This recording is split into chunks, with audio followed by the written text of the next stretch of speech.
No sleep till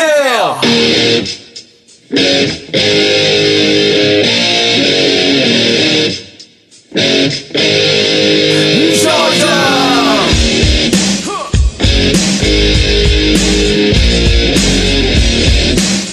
I'm awesome and you know it.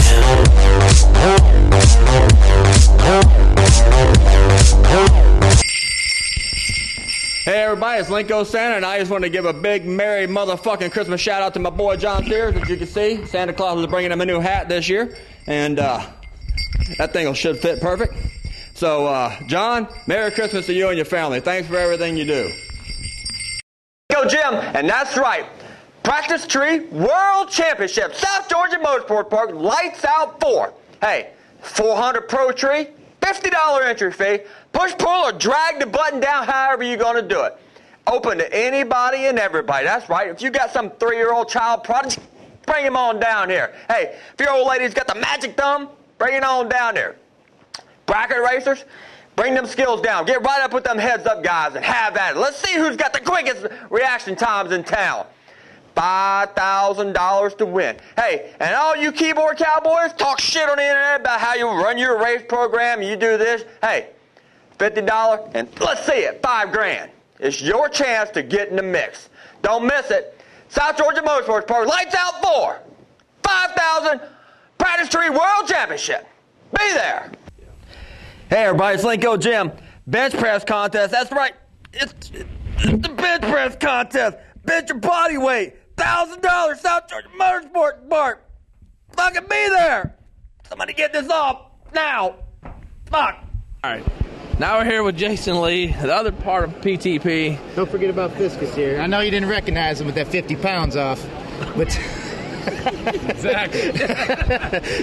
Right. Much better than 50 pounds off. That's right, that's right. So what do you say? We've already heard everybody else's deal. What's the deal with the weight breaks and radio versus the world? To be honest with you, this is serious note. It's hard to stay serious in this environment, but I'll tell you, this is how I believe. Until a turbo car throws the boost controller in the garbage, we don't know what the front splits are capable of. Because every turbo car I've looked at, and we tune a lot of them, we hold that bitch at 12 pounds of boost for a second. So you're saying turn it loose? That's right. Let's turn it loose. Let's see what the front splits can do, and then we'll talk about whether or not back splits need to be adjusted. That's my opinion.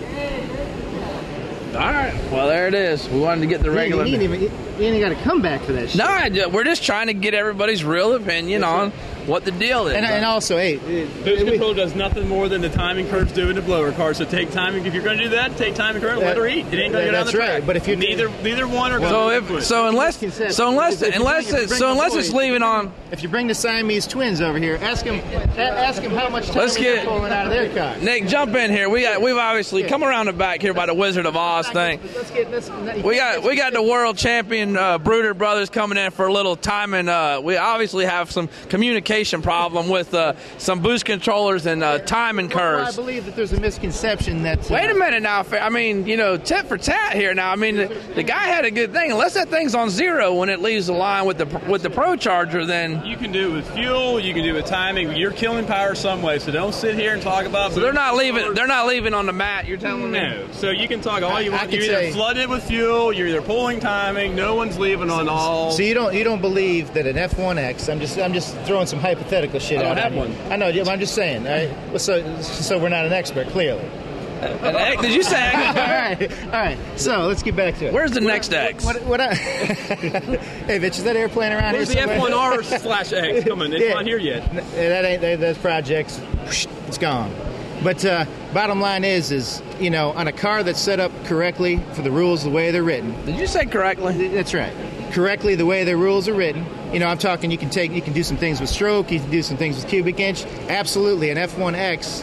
The way that the blower map's designed is there's not enough steam in it down low. You know what I'm saying? The blower doesn't make enough power. But we're talking about radial versus the world. Mixing apples and oranges. Oh, well, you asked me about timing curves. I'm just telling you that there are X275 cars that don't have a timing curve on a blower car. Bring a radial versus world power, and you're doing something to control the power. Absolutely. Apples and oranges. All right. I'm sorry. I misunderstood what was going on. Kevin says that They're close enough in power, performance-wise. 186 to 189, legit. What I've run, he's been 186. And this is what we need to get back to, and everybody needs to stay focused on, is the rules need to be adjusted in like-for-like conditions on the same day at the same track. Okay, do we agree on that? Because it's all based on potential. You can't take rules and adjust rules based on a Holly Springs personal prep track session. You know what I mean? If you give me a Jason Lee prep session, I'm gonna go 10 faster too. I don't want to know there, but it's no different. Like you said, you can't control, and I'm not saying that. 186 is mile an hour. Is your back half mile an hour is going to be the same whether you go or very close? What's your converter slip at the 8th? Huh? What's your converter slip at the 8th? It varies on different converters. Just throw something at me. Give me an average. Just give me an average. 9%, 10%. Okay, so what would it run if it was a 4%? It's 4%, 6% power. 6% power on 2,500. That 4% down low, you're got apps and oranges. So you're not maximized for 8th miles, what you're saying? Huh? You got 10% slip at the 8th. We're not talking about that. I'm just saying, if I was racing 8th mile, I wouldn't want 10% slip at the 8th. I'd throw that converter in the garbage. Well, you race your shit the way you want to race your shit, and I'll race mine the way I want to race it. Quarter mile. If quarter mile, you better have 2% slip in the quarter mile. Otherwise, you got two setups. So we're not talking quarter mile. We're talking 8th. That's right. Well, either way, I'm saying Steven Jackson. If he's got 2% slip at the 8th and you got 10%, we're talking apples and oranges. Make your shit 2, and then we'll compare mile an hour. I believe you'll have more mile an hour than he will. Just for the record, Kevin don't ever complain about the any rule changes or anything. This is actually other people that has brought the weight. For a Kevin can't even get down to weight, no matter what we brought it down to with the car that he's got now. But there's other people that have called. They want the weight, but they think it should be even. Kevin thinks it should be even. I'm on the fence with it, to be honest with you, because if they both go the same, let me ask you this. I know what you're saying about time and boost controller or whatever. Let's just cut to the chase and say both cars at 1.5 into the run are under full steam. Okay, so we got 2.5 seconds, 2.6 seconds of full power. They're both within 2 mile an hour. So is that showing close on horsepower though? Yes, it is. I mean, if everything's both in truly at the same time, everybody's being honest with each other, that back split, because a blower is going to be at max boost by then, 2.5 seconds into the run, if they're geared properly for 8th mile or quarter mile, whatever they're running, they're going to be, that's all they got. You know what I mean? A blower car typically to go fast, I mean, most everybody has everything they got within 1.2 on a big block type. Stevie, you left with everything. No. What do you mean 1.2? I'm saying everything you got, which I'm saying max boost. Oh, okay. The blower, is RPM relative. I'm just clarifying. Yeah, that's right. A turbo power isn't RPM relative. You can hold your car at $7,000 and make 50 pounds of boost. You know what I mean? I got a $7,000. Okay, I'm just making sure. All right, that's cool. We had apples and oranges. Obviously, we have a little tension going on here in the booth between these two guys. I mean, one minute we're saying we're leaving with everything we got. All I got to say is that shirt could use another 50 right there. But you got plenty of room. Oh, I got plenty of room. That's right. No, there's absolutely no hard feelings. We're just here having a good time talking about facts. I like there's starting to be some hard feelings. No, well, the bottom line is he's in the performance drag race business. I am as well. My business thrives when there's more cars in the class. Parity brings more cars to the class. So no matter everybody else better start working on their Procharger setups in Rail vs. World then, because no one's even near Jackson. That's right. But with that said, I can show you back split times on twin 88 cars that outperform twin 94 cars.